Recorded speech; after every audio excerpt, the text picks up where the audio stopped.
Welcome to The World Awaits. Travel tales to inspire your wanderlust. I'm Kirsty Bedford, journalist, editor and travel writer. And I'm Belinda Jackson, author, travel journalist and columnist, and we're your weekly co-hosts. Welcome back to The World Awaits. How are you all? Hi, everyone. How's your week been, Kirsty? Oh my God, busy getting back into it, and the first issue of Wanderer magazine off to bed, which is so exciting. And I filed the last of my stories on Cocos Keeling Islands from my trip late last year, and back into the swing of things will carry on too. So I'm really enjoying actually being back into a bit of a routine. I don't know, well, I do know, Belle, that you're not really a routine person, but I'd get into the routine and then I get a bit sick of it, and I'm really dying to go away and sort of just go with the flow when I'm on holiday and or traveling somewhere, and then I sort of crave it again, and then the cycle continues. I am really not a routine person, even with babies and stuff like that. It just didn't work for us. Our routine is no routine.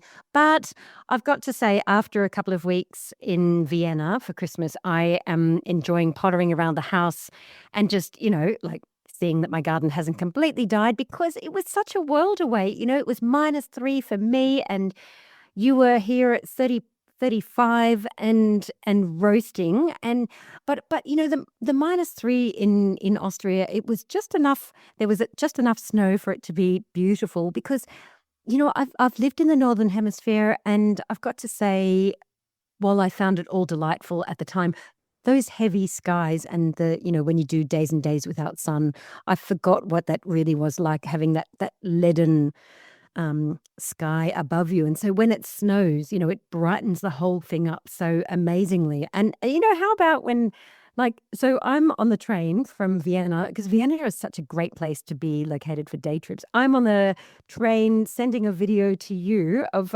scooting along and just having all of these snowy fields and these incredible mountains coming up. I was on my way to Salzburg. And you were sitting in the pool with your sons on. I know, swimming with my boys in the pool. It was incredible. It just, I don't know, I just always continued to get fascinated by that. Here we are, and we were just flicking each other images immediately. And and you were in this most incredible, picturesque, beautiful landscape with snow-peaked mountains, and there was I sweating and doing laps in the pool. When you're cold, you can justify eating all the pastries because you're not thinking about what, Yes. about being in the pool and stuff like that. So I was, really quite laden up. But then, the trains are so great in Austria as well. You could just, grab a coffee and a pastry, and then you strip off your big outside layers, and you just, it was just amazing. I absolutely loved it. And we're going to do a chat about Vienna and Austria in a couple of weeks' time. So if you're thinking about a white Christmas next year, make sure you stay tuned in. Yeah, can't wait to hear all about that, because the bits you did tell me and what I saw, it just looked incredible. So by now we'll all be well entrenched in our New Year's resolutions. Or so we claim. Well, money.com.au research has found travel is going to be a big priority this year. So according to the survey, nearly half of Aussies are making saving for travel their biggest priority in 2025. Yeah, that's amazing, isn't it? I mean, the survey found other major saving goals for Aussies were things like building an emergency fund or putting aside funds for retirement.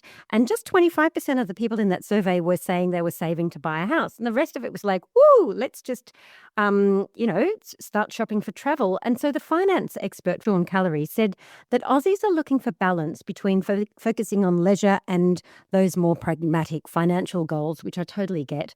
He said that travel is clearly a priority for Australians this year, ahead of all other major financial goals. Yeah, so he said it all points to a growing trend in valuing experiences and making memories. I mean, who doesn't want to do that? That's absolutely my mantra. Over traditional financial security and planning for tomorrow. And from a generational perspective, this is quite interesting. So boomers were the most likely to list saving for a holiday as their top goal, and that was at 54% of boomers, and that was followed by Gen Z at 52%, and then millennials were at 48%, and Gen X, which is us, we were at 47%, and so even though my teens constantly call me a boomer, but Jackie called a boomer by you. Did you ask me to call you a boomer? so annoying. Well, she doesn't so much, but I've got to say that her northern cousins were like, "Yeah, boomer," and I'm like, "Dude, get it right, not a boomer." Oh, that's so annoying. And I think that it's interesting that Gen X is the saving for travel the least, because probably because we're still a sandwich generation. You've got still got kids at home, and you've got parents that you've got to do that juggle between. But Yeah. when you look at it on a state by state breakdown.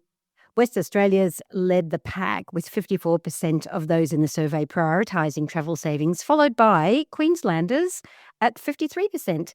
Whereas if you are living in South Australia and those of us in New South Wales, are probably the least likely to focus on travel savings. And Sean said that the reason those in WA are probably leading the pack is because they've got a natural advantage being in Australia, because their closest proximity to destinations like Bali and Singapore are so much more accessible than if you're over in the east. And those two, of course, they're consistently some of the most popular choices for Aussies. Yeah. And it's where you fly to the Cocos Keeling Islands too, given that's still top of my mind. And where I went late last year because Virgin flies there from Perth. Stunning. The survey also found that while holiday prices did rise, tourism didn't take a hit. So holiday prices rose by 8% and tourism GDP grew by 9.1% in the 23-24 financial year. And we will put a link in the show notes.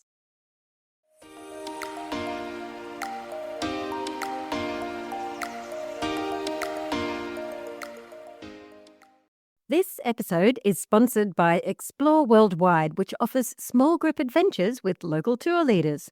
So this week we are taking you to Japan with chef, photographer and Japanophile Luke Burgess. Luke is the co-author of the book Only in Tokyo, 2 Chefs, 24 Hours, and has spent decades exploring and understanding the Japanese food scene. So let's dive right on in. Luke, welcome to The World Awaits. It's so great to have you on the show. Let's talk all things Japan. Hello, and thank you for having me, Wyndham. Hey, so the first question, so just tell us a little bit about your background and in all things food, and then how did you from chefing start this incredible relationship with Japanese food? So I've been a cook or a chef for about 30 years now, obviously going down the traditional path of an apprenticeship. And during the course of that apprenticeship, I ended up at a restaurant called Tetsuya's in Sydney back in the 90s when it was a small little restaurant in Rozelle.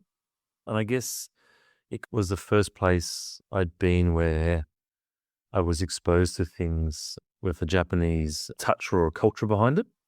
And it definitely sparked an interest in it and I guess a sort of, I was comfortable with a lot of the flavor profiles and techniques and methods. And also there was a sort of refinement to it that was also the simplicity, but I enjoyed the sort of the difference between what was perceived to be simple and what was the complexity of it as well, but also the artisanal nature of it.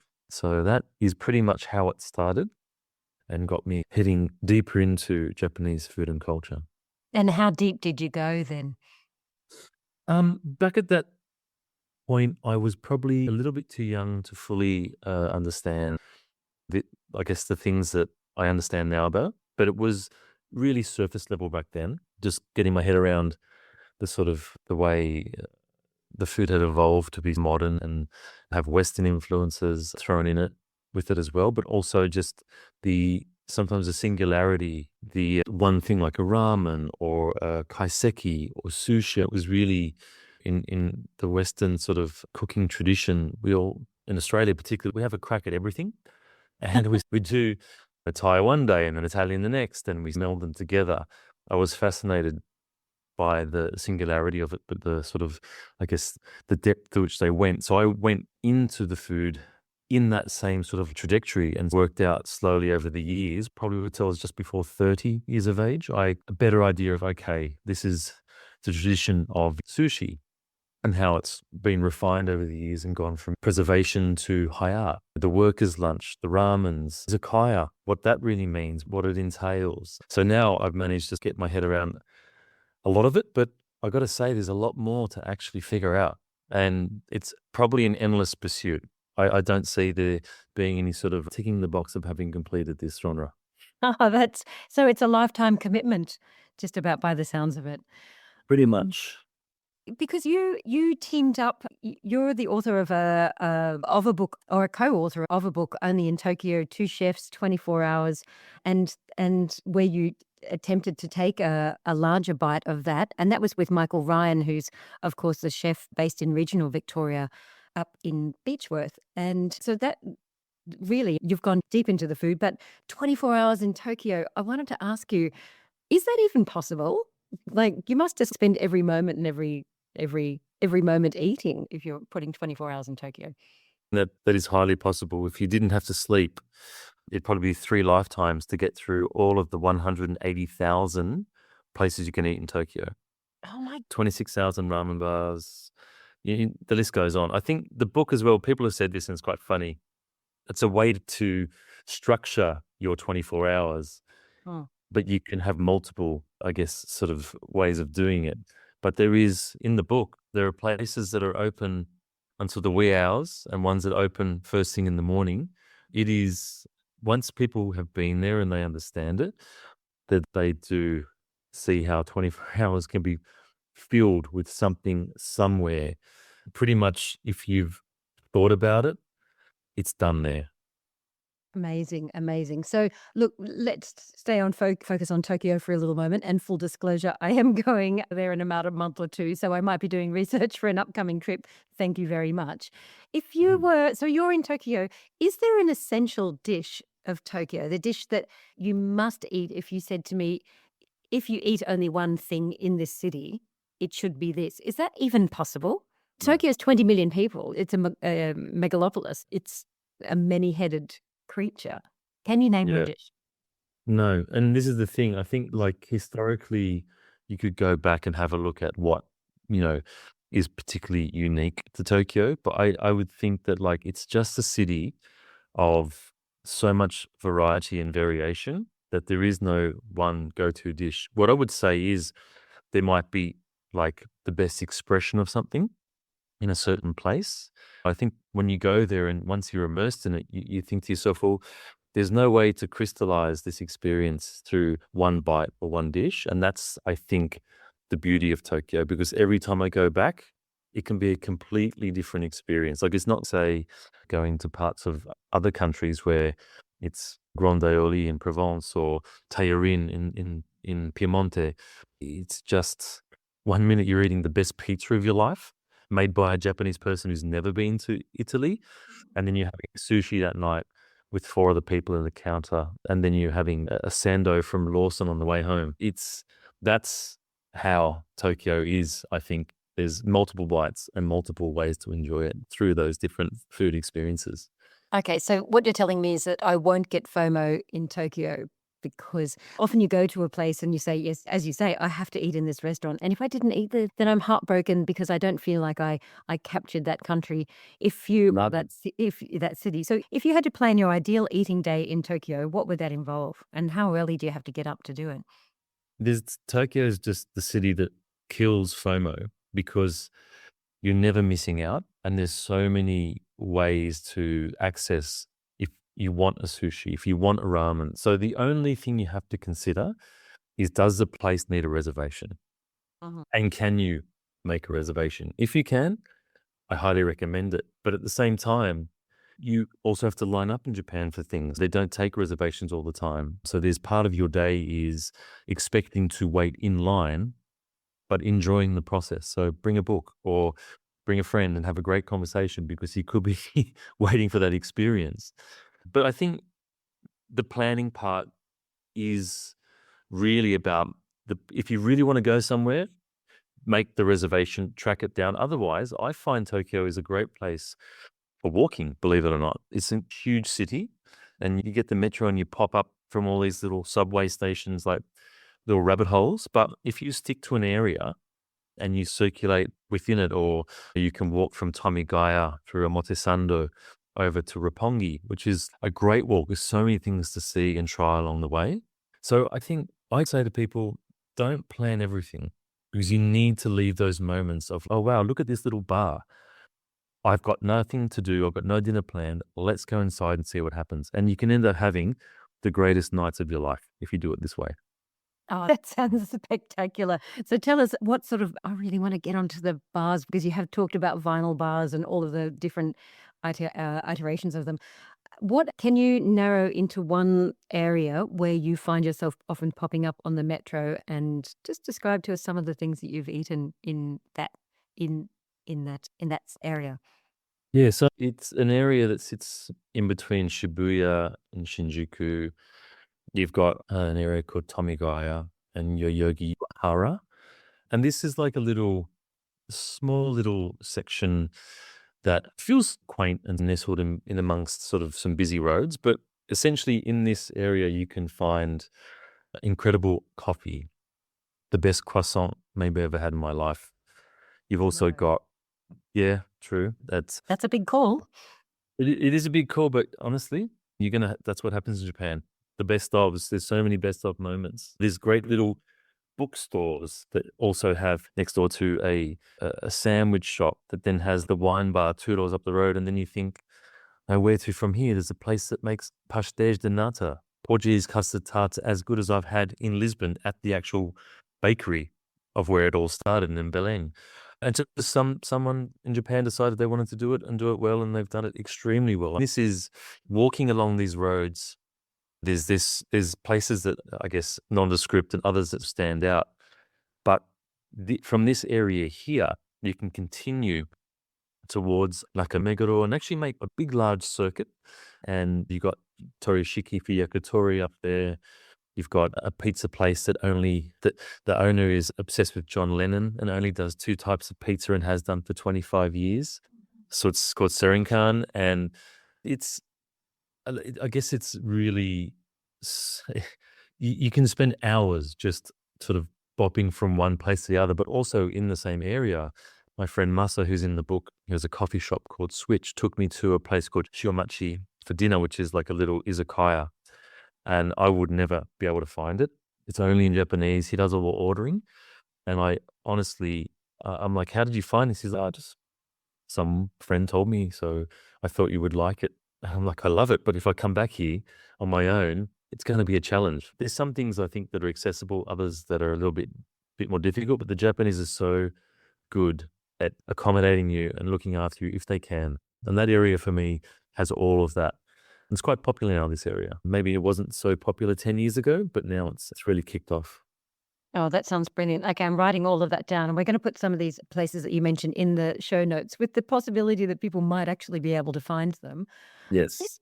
Look, is there a dish that you would avoid in Tokyo? Something that just has never hit the right note? And I'm not talking about bad pizza, but something Japanese or something that has so challenged you. Maybe that's a better way of putting it. A dish that has been so far out of your experience, you were talking about flavor profiles, that you just don't know if you can go there. It's a seriously acquired taste. No. Wow. There's a few things that I think, and that's only because of my interest in food. But if you were particular, there's one dish in particular that always turns people's eyebrows in all sorts of directions, but it's called shirako. And you eat it and you think, wow, this is a really delicate, incredible mousse. How did you make it? And the first time it was described to me with the translation, which we couldn't quite work out, it was called future babies. And that's how the Japanese person was saying to me. And I was like, future babies. And then I looked up the translation of what it is. And it's cod sperm or milt that's been poached and then blowtorched. So I was like, okay, this is something that could really trouble people deeply. The good thing is if you don't know what it is, you taste it, you enjoy it, hopefully. And then in the end, you're like, I've just eaten cod sperm. So yeah, that would be one dish worth investigating. Okay, so come with an open mind and a closed translation book, I think is the one for that one. Everybody always talks about the blowfish because if it's prepared the wrong way, of course, you die when you eat it, I think. Have you actually tried? It's fugu, isn't it? Is that how you pronounce it? Yeah, look, I could put it this way, it's not worth dying for, I'll put it that way. It Tastes nice? Yeah, it's quite neutral in flavor, actually, to be honest. It's texture. But I think also as well, there's so many like cliches with Japanese food, with people who aren't Japanese, who see things in a particular way. And the one thing about I felt about Japan and Tokyo as well is it removes all of that sort of imagery.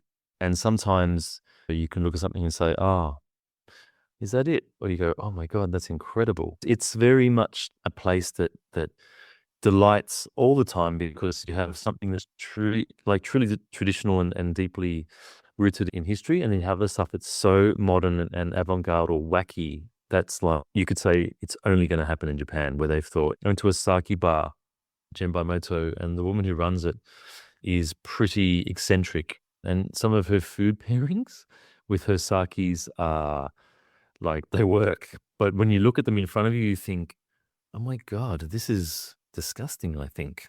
What sort of pairings does she Oh, do then? This was like, I had a dish that was like ham, kind of like spammy ham with cream cheese, fresh strawberries, pepper, and some coriander or something as a little bite, and it looked like something I wouldn't normally eat. But with the sake, it was an incredible pairing. And Michael and I were just looking at each other and just laughing and thinking, this shouldn't happen. He's got some great stories about some of the snacks he's been fed when I haven't, when he goes back to Japan, and it's weird. It's totally weird. You couldn't do it in Australia. People would just say, I'm not eating it.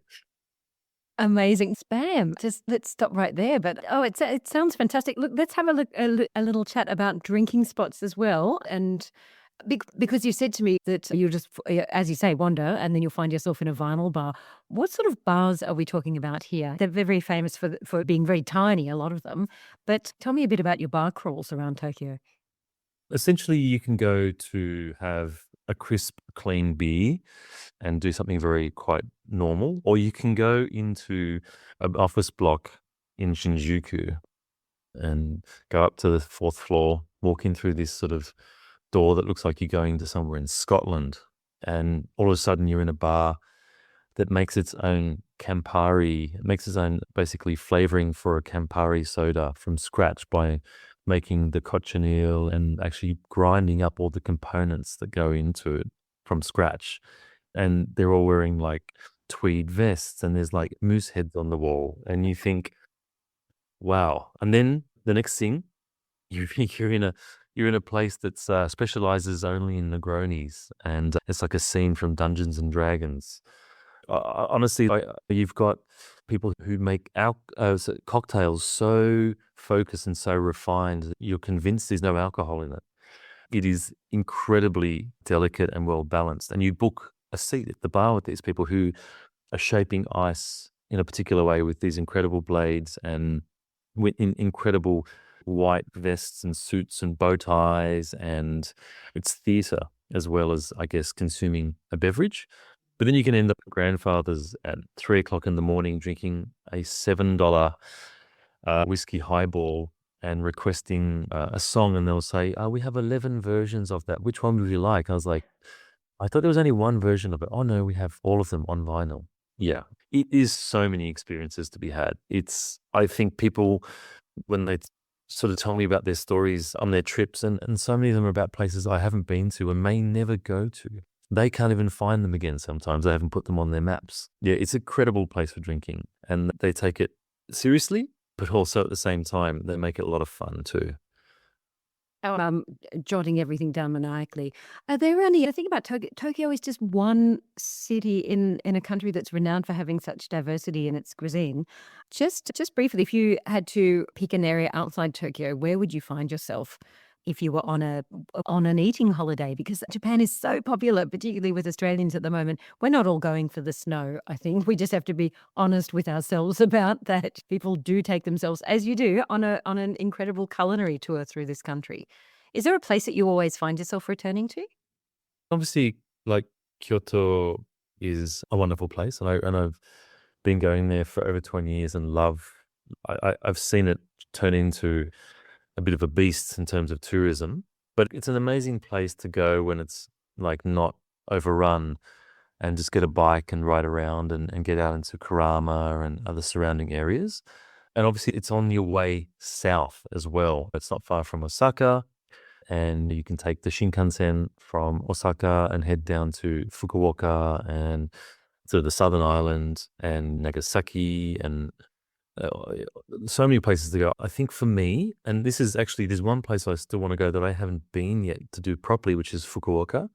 And everyone raves about food and the experiences there. But I think like I really enjoyed Kanazawa, which is about an hour or two north of Kyoto and Osaka, right on the Toyama Bay. And it's a place that has incredible history, a beautiful, amazing imperial garden next to the castle. They're famous for sardines. I think I had one of the best sushi experiences of my life there at Amotozushi, where they specialized in sea eel and freshwater eel. Oh, so And you can ride around the city on these little bikes, and there's a mixture of everything there. And it's actually really close to a lot of onsen towns and some great walking spots as well. So I think that I would say if you wanted to pick two places after hitting Tokyo, obviously Kyoto to have a look, but then go up to Kanazawa, and you'll be richly rewarded for doing so. fantastic. Yeah, Kyoto is amazing. But as you say, stepping past that, I think, is where we've really evolved as tourists or as travelers in Japan. Now, our final question, which we ask all our guests, is I think you've already given us a taste of how bizarre your travels have been. It doesn't have to pertain to Japan, but the question is, of course, what is your most bizarre travel experience? Oh, there's quite a few. But there are so Mm. many. But I guess one of them was about 25 years ago, backpacking in Turkey with my partner at the time, who we had an overnight bus heading up to Gorome. We got on at 10 p.m. and she wasn't feeling very well. And so we thought, okay, we'll wait till we get to the other end and just take it easy. Anyway, we had to stop the bus 3 or 4 times for emergencies. And in the end, he kicked us off the bus on the side of the highway at 2 in the morning in the middle of nowhere Yeah. near a little petrol station. So we walked into the petrol station and tried to explain to the guy that we're stuck here, but we're going to Gorome. He proceeded to instruct me to sleep on a plastic table, and he put my girlfriend in this bed that was his place where he rested in between filling up trucks and buses along the highway. And I fell asleep on this plastic table and woke up in the morning to find that this man was sleeping in the same bed as my girlfriend. And she was wide awake, looking at me going, "Get me out of here."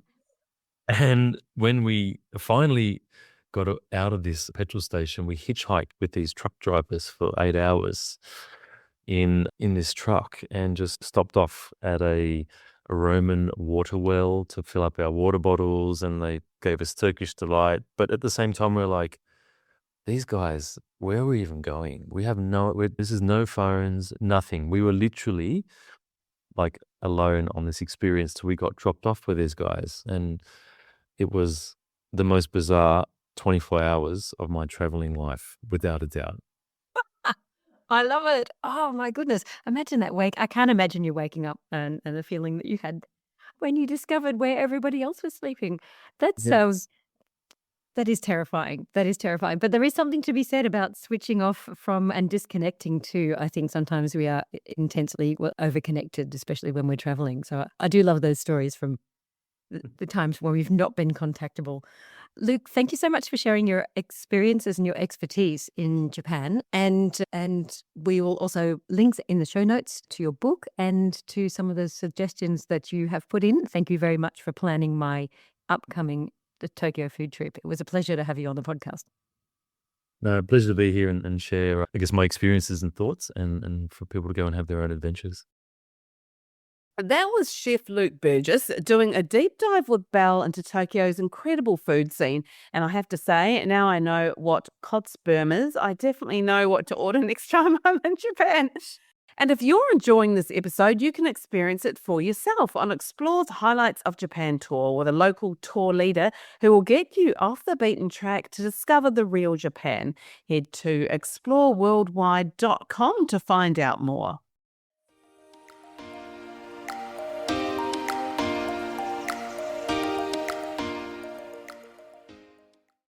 Our tip this week is about where to find the best beaches around the world.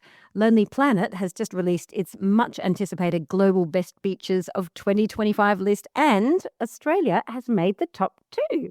Yeah, so Whitehaven Beach in Queensland got the top gong, and I'm not surprised about that at all. I had the most incredible scenic flight over that beach in 2023 from Hamilton Island, and oh my gosh, the colours are just insane. Like that ocean, that incredible varying colours of ocean next to the whiter than white sand and those deep green hills. It was just such a remarkable sight. And such a pristine, beautiful beach. Has to be one of the best scenic flights I've ever done. And you've been too, haven't you, Belle? Yeah, I have. I choppered over it, which was just spectacular. So I think it's, and Whitehaven is always in the top 5 whenever they do global beach roundups. So I'm really not surprised it's there. But number 2 is a bit of a sleeper hit. It is Squeaky Beach in Victoria. And this is the beach down. It's on Wilson's Prom. It's absolutely gorgeous, beautiful crescent shape. And the reason why it's got that name is that the sand is so fine that it does actually squeak when you walk over it. And it's fringed by Victoria's largest marine national park. And so the water is absolutely pristine. It's just a gorgeous place there. So that is in contrast to third place, which was in the Seychelles, which is Anse Source d'Argent. And that is in La Digue, which is famous for its mix of turquoise water and golden sand. And it's got those large grey rock formations that rise from the sand and seem to feature on every single Seychelles postcard or travel image that you'll ever see coming out of the East African nation.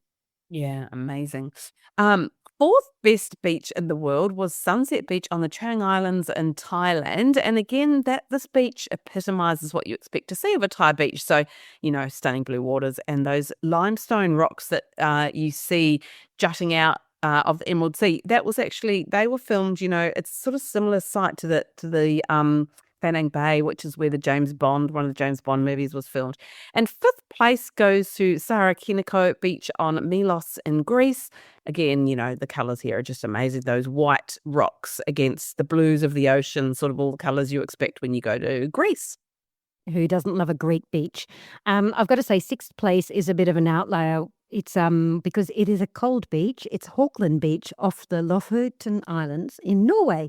And so this is one not so much for swimming, given that it's in the frigid Norwegian Sea, but you can see the northern lights reflecting off the sand. And I think, who needs to swim when they're looking at the northern lights? Amazing. Absolutely amazing. Cool. Yeah. I would love to go there. So would I. Yeah, let's do it. Well, you were in Norway a couple of years ago, weren't you? Yeah, I was. Yeah, amazing, incredible. Oh my God, I'd go back there in a heartbeat. We didn't go there, but I would go back to Norway in an absolute heartbeat. It absolutely blew my mind. It exceeded all of my expectations as far as, fjords go. It was just, truly incredible. Yeah, if you can imagine beaches up there, beaches, northern lights, the whole thing, incredible. So it is followed by Playa Balandra in Baja California in Mexico. This is an enclosed cove with shallow turquoise waters, which are apparently perfect for kids. And look, I'm going to tell you a little anecdote here. My first trip overseas, I hitchhiked down around this part of the world in Mexico, and we were hitchhiking on yachts. It kind of got a bit interesting at one point where we all ended up on... As you do. Your very first time overseas, you hitchhike on yachts around Mexico. And the funniest thing was, so I was with a girlfriend of mine who I'd known, we were in she was still studying in the US at the time.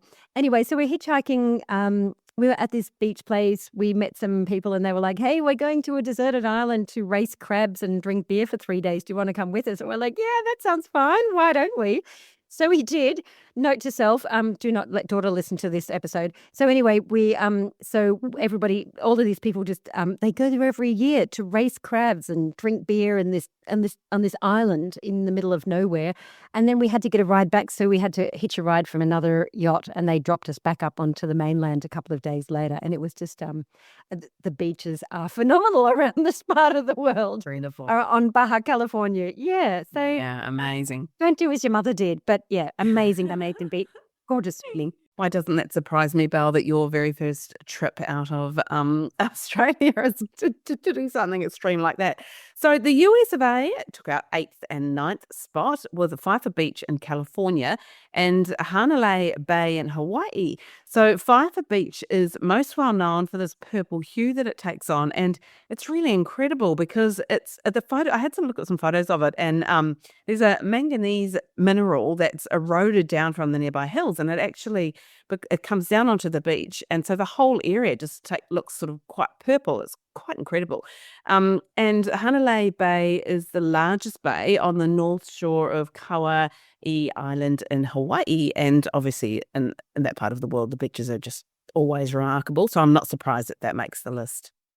Yeah, absolutely. And rounding out the top 10 is another one. This time we're going to Spain. We're going to the Balearic Islands. And so we're in Formentera, which is the island next door to Ibiza. And the beach is the Playa de Yates. And it's known for the calm, shallow turquoise waters. Lots of turquoise waters going on here. And very fine white sand. And apparently it has a section for naturalists up one end, if that's your cup of tea. If you'd like to help support our production costs, you can buy us a coffee at coffee.com/theworldawaits. That's ko-fi.com/theworldawaits, so we can continue to bring you inspirational travel interviews with the world's best. Next week, we're taking you to Costa Rica with Explore Worldwide's naturalist tour guide, Juan Carlos Rodriguez, who has more than 3 decades of experience guiding travellers through the Central American country's remarkable landscape. He explains the best places to go to ensure you get to see the most of this nature-rich country, and you might just be surprised where his recommendation is for the best sunset. And we always love a rating and a review on Apple Podcasts. Click onto our profile, scroll down to the bottom to ratings and reviews. And if you're on Spotify, go to our main page and click the 3 dots underneath our photo. Or simply drop us a line at hello@theworldawaits.au. We love nothing more than hearing from our listeners, and we want to know, where are you going in 2025? That's a wrap for The World Awaits this week. Click to subscribe anywhere you listen to your favourite pods. And where can people find you, Kirsty? I'm at Kirsty Wrights on Instagram. That's KIRSTIE Wrights, WRITES. And where can people find you, Belle? You can find me at globalsalsa.com or on Insta at global_salsa. Thanks for listening. See you next week.